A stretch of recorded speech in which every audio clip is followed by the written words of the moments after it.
That's what's beautiful about these multifunctional pedals is you can do whatever you want to do.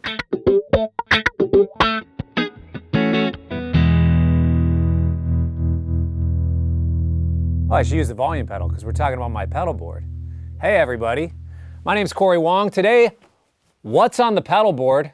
What's the official title? What's on your pedal board? That's the name of this video. I'm here at Sweetwater. Let's talk about what's on my pedal board.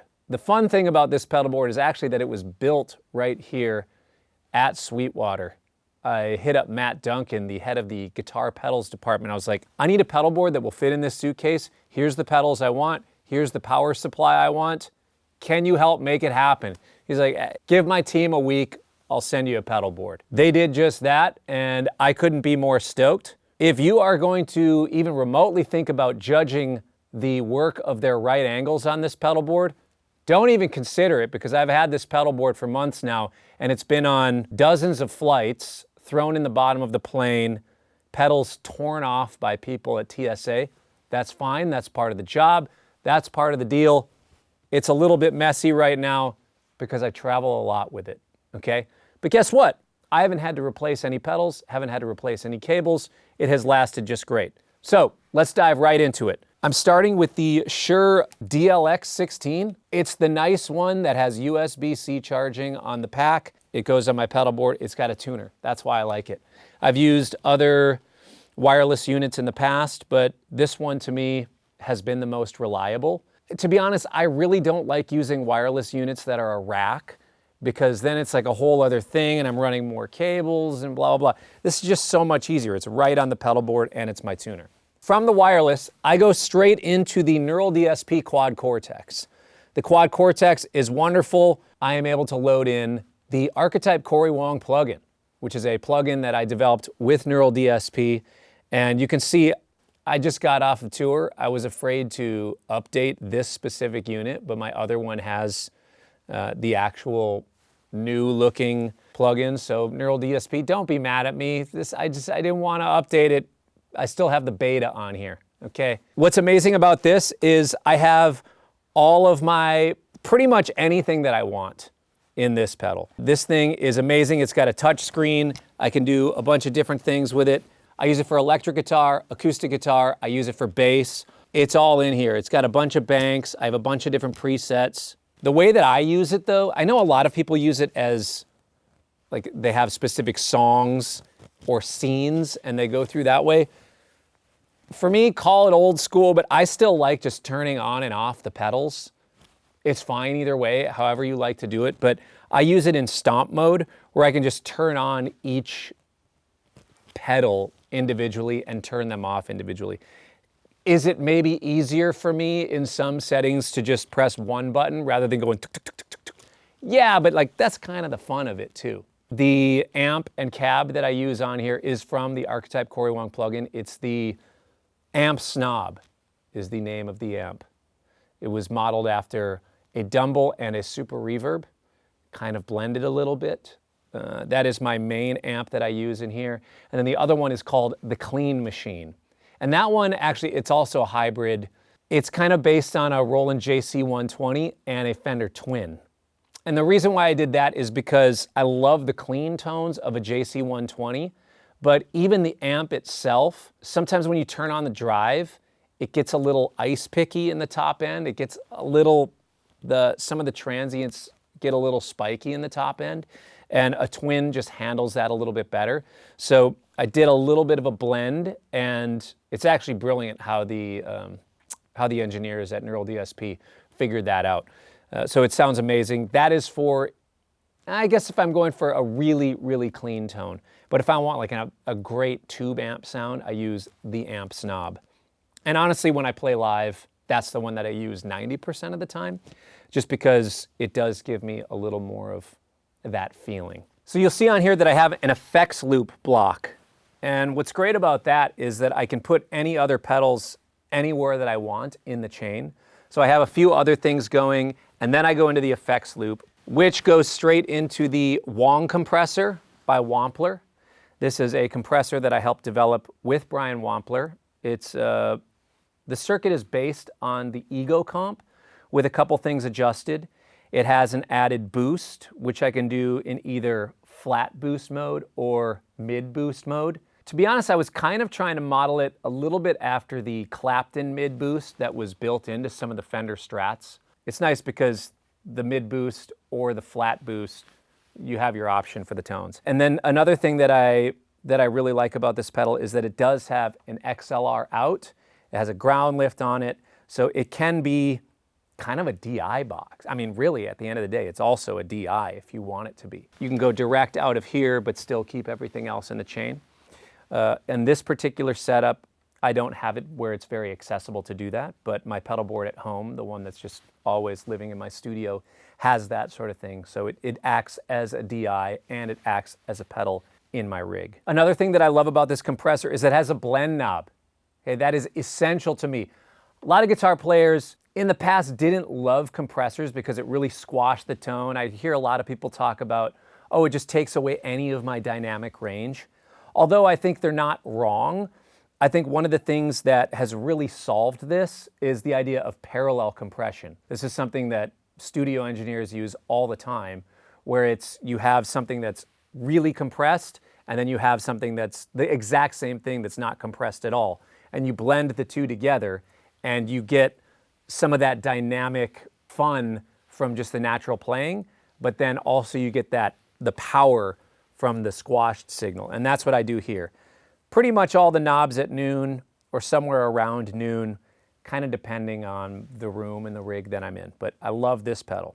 The next pedal that I'm going into in the effects loop is the Jackson Audio Optimist Overdrive. This one is great because it's got two different overdrives and it's got an EQ. So here's the clean tone on its own. Here's Overdrive 1. The way that I use it just adds a little bit.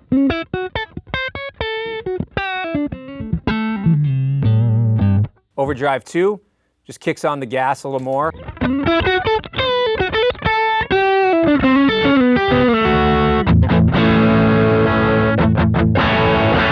Love it. The OD1 on it is a little more like a TS-808 circuit, a little bit different. And the OD2, this one is kind of a hybrid circuit. It's interesting. To me, it feels and responds somewhere between like a Timmy and a Klon. But I like that one. I typically, the way that I use this is kind of gear number 3, gear number 4. That's just the way that I have this pedal set up. A lot of people just use them independently. They choose one or the other, but that's what's beautiful about these multifunctional pedals is you can do whatever you want to do. This is just the way that I do it. And then if you press both buttons, it's cool because it activates the EQ.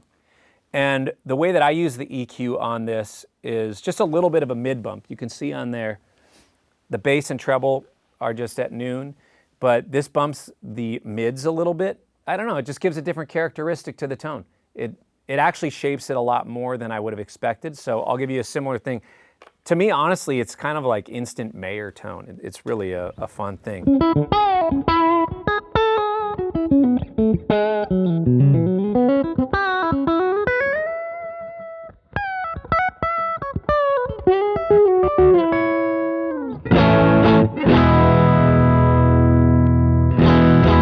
Just adds a layer to your tone. So sometimes what I'll do is if I'm doubling myself in the studio, I will record it one way, pan it left. I'll add this little mid boost just to give some sort of tonal difference, and then pan that to the right. I find that doing a little bit of a tone difference can actually make, it's kind of a big deal in the studio if you're panning things hard left and right because it adds a different depth. It's not just the same thing. It prevents it from being as phasey too. Somebody who's more technical or maybe more in the weeds with the technicality might say that it's not actually a phase thing, but it sounds phasey, okay? I don't care what it actually is. That's just what it feels like. Okay, next thing, the chain. See how I give my disclaimer like I'm totally overthinking everything? That's fine. That's just, that's what we do. After the overdrive, what I go into is a volume wah by Hotone. It is called the Wong press. You notice a pattern here? What's wonderful is that I've been able to help develop all of these different pedals on my board other than the wireless. The Wong press is a pedal that actually, it was several years in the making. There's a pedal by Hotone called the Soul Press 2, and it's a volume wah that has some functionality that I wanted to change and some road durability things that I wanted to change. So I worked with them on developing this pedal. It's a great volume and wah and expression. I feel like, especially nowadays with a lot of people using modeling gear, anything from the Quad Cortex, Kemper, Axe-Fx, any of that sort of stuff, this is wonderful because you can use it as a volume wah like I do, or you could use it as an expression pedal for those different multi-effects units or modeling units. So the Wong Press, how is it different than the Soul Press 2? Honestly, a lot of it is durability and actual parts. Like, this is a road tested version. Like, this is the pro version of the pedal. And also we changed the sweep of the wah and the volume to be a little bit more musical and less engineery. It's one of those things where sometimes you put engineers behind the curve of something and it's like, oh yeah, this like goes from here to here. And I think sometimes they're not thinking about the way that, I mean, they are, but it's different when you are the actual musician using the volume pedal and swelling in a certain way where you just want it to feel a certain way. Honestly, I haven't seen anything that is remotely as good for what I do as this pedal. I mean, this is exactly what I've always wanted, a volume wah expression in one thing. It's also got lights on it, which is amazing because it helps me know where I'm at. Come on, above camera, check this out. Green lights for when it's volume. Blue lights for when it's wah.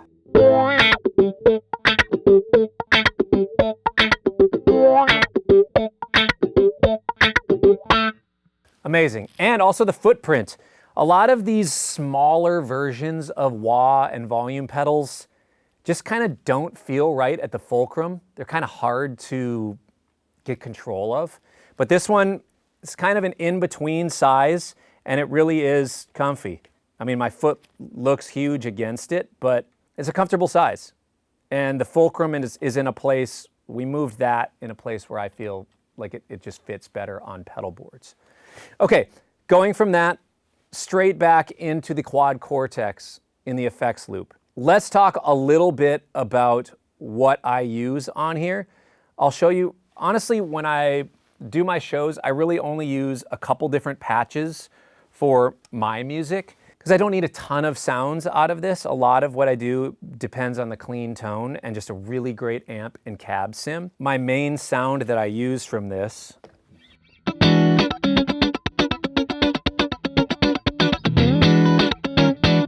is right there.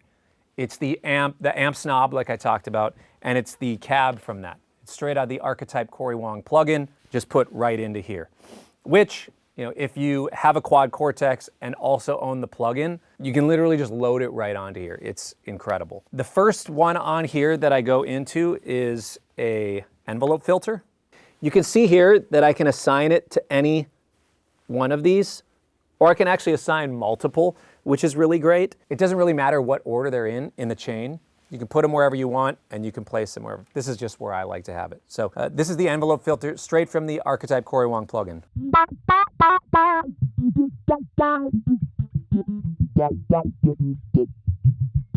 I like to use it with some overdrive too.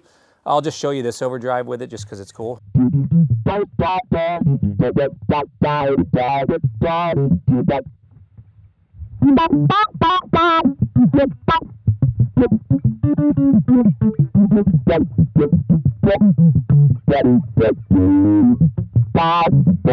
Pretty cool.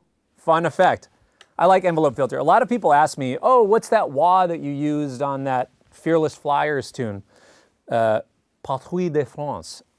It's not a wah, it's actually this exact envelope filter. Well, you'll see here there is a compressor block on here, and I have that just in case something goes wrong with the rig and I need to be only in the plugin, because I like using compression.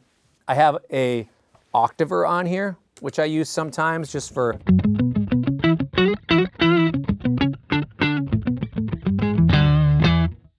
Nice clean Octaver. I just have it set to 8 VB.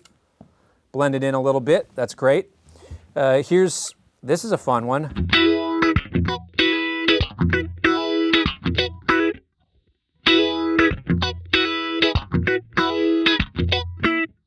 Phaser. I mean, I honestly have been looking for a phaser pedal for a long time just because I thought it was interesting, but I found one on here and it's super fun and it's great. So I've been using it for different things. Try not to overuse it. Honestly, it's really fun on certain rhythm things if you're just playing.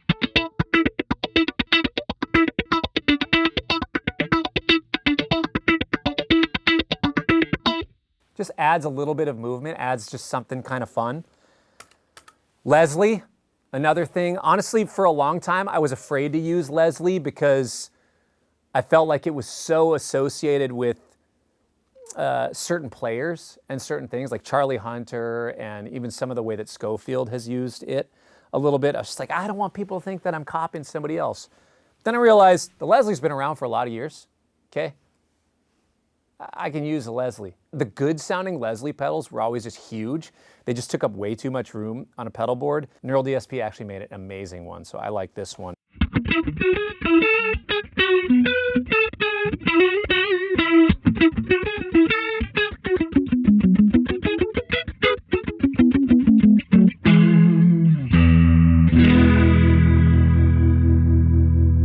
I'll show you the settings I use.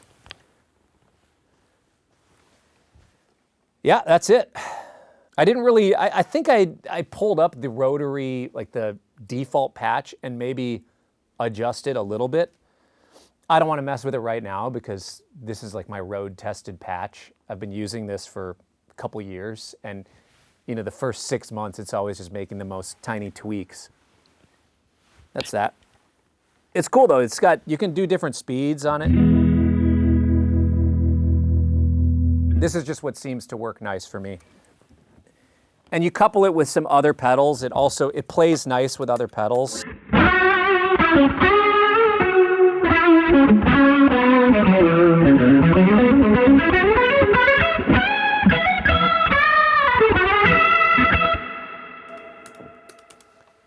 Another dimension to be added to your tone, but also something to be careful of not overusing. I think with some of these, they're fun to press the button and change the sound, but it can be very easily overdone. So just be careful. All right, from there, what I go into is a delay. I love delay.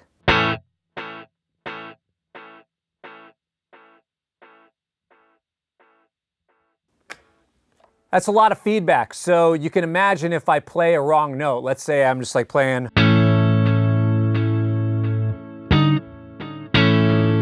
You know, if I screw up, it's like, mistakes linger for a while. It's not fun. But when you're crushing it, it's fun. I'll play just, I'll hear that too. That's actually a fun effect.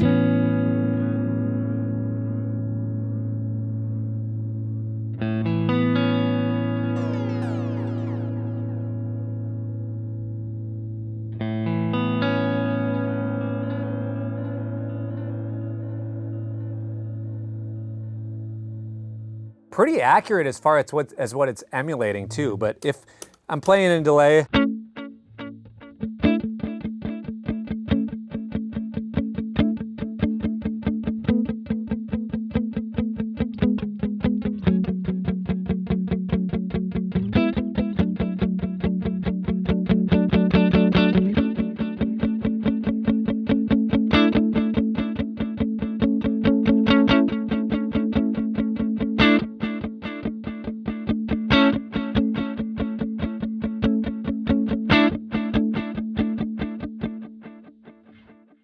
you can hear it's a very dynamic delay. It's cool. They've done an amazing job with this.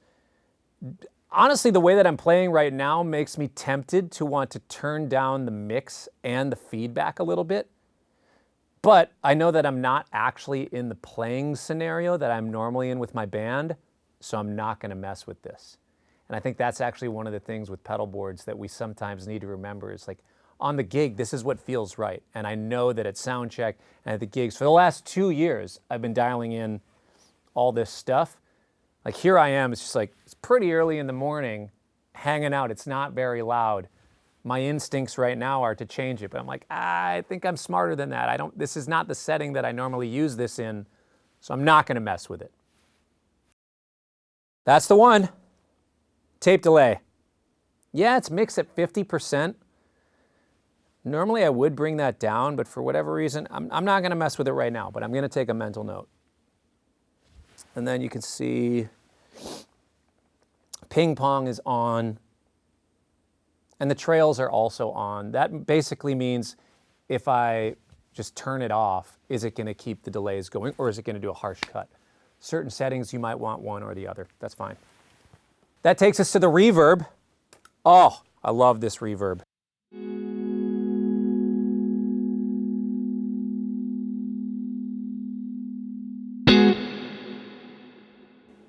Nice big stereo verb. For a long time, I was using the Strymon Big Sky, and also I used the Valhalla Shimmer, Valhalla Vintage Verb, and also the verbs on here. Those are my favorite reverbs. Yeah, if I had to pick 4 reverbs forever, I would choose the reverbs on here, the Big Sky, Valhalla Vintage Verb, Valhalla Shimmer. That'd be my, like if I could only choose 4. The setting I use here, it's just a modulated reverb, pretty simple. For me, what's important with reverb, especially big reverbs, is to use the high pass and low pass. Because if you don't, what ends up happening is a lot of that hi-fi information from your instrument rings out and the verb just feels too wide. And especially when things linger, when you're playing notes that linger over others, if you leave in all that frequency information, it can just start to get muddy. It can start to, it feels like it's a little too much. So you can actually use more reverb if you use these EQ settings. These are the ones that I choose to use on this. So that's my main setting that I use on this. I have one other patch that is very similar, but has, check this out, the freeze. This is pretty cool.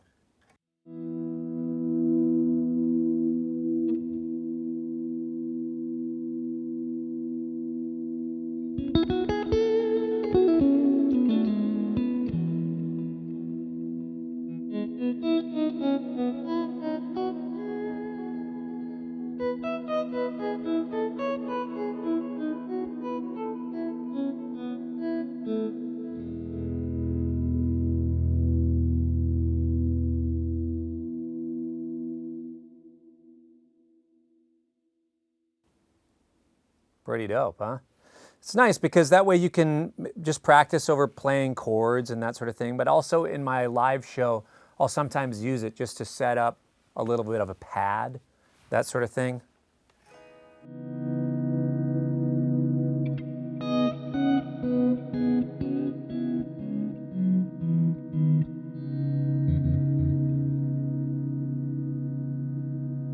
That's the majority of what I use on this pedal. You'll see that I have, if you went through here, you'd see I have my bass patches. I have some acoustic guitar patches.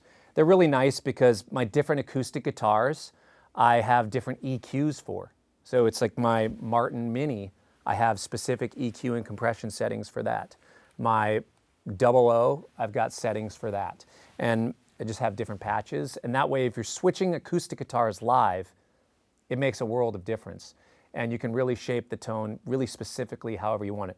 Honestly, that's one thing I haven't shown you. The EQs on this are great. Great parametric EQ, very familiar for studio cats. This is just what I use on this particular patch. But the EQs are awesome. There's visual ones, and there's also classic just knob EQs if you want. But the EQ is huge for acoustic guitar when playing live. When you have a DI acoustic guitar, it can be difficult, but this makes it really easy because my different instruments, I have compression and EQ settings for all of them, and actually preamp settings too. So it makes it amazing. It's really cool. Okay, so this pedal board, these are all the pedals. It actually is sitting on something though, right? So what it's on is the Temple Duo 17, okay? Why the Duo 17? again, like I was saying earlier, I needed it to fit in my suitcase. I'll get back to that in a second. The way that I travel when I do one-offs and stuff, I like to put my pedal board in one side of the suitcase and my clothes in the other. If they'll allow me here, I'll show you my suitcase in a second. But I'm going to show you the undersaddle of my pedal board. This is not a reflection of the work that the folks here at Sweetwater did. It is a reflection of TSA ripping it apart in Italy last month and me having to quick throw it back together. They actually unscrewed a bunch of stuff and unplugged a bunch of things. This is not a slight on Italy. This is not a slight on the airlines or security people. I appreciate you. My pedal board doesn't. I do. Hey, it's fine. We're all out here doing our jobs. I'm going to unplug. I'll show you what's going on here. So it's a mess. Okay, this is like my studio. Like you see one side of my studio on camera. It's like, oh, it's a great looking studio. If I were to turn the camera around, you'd be like, you live in this mess? Yeah, it's part of being a creative person. I actually insert the Homer Simpson meme where he's,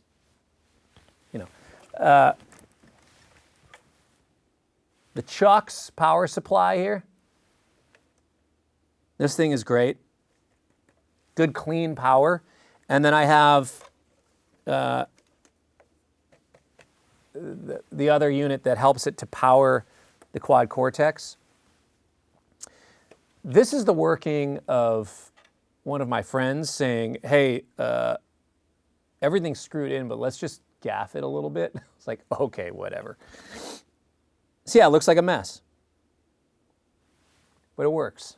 Oh, some LED lights under here. That's kind of fun, huh? All right, and then the other thing is, how does this work in practice?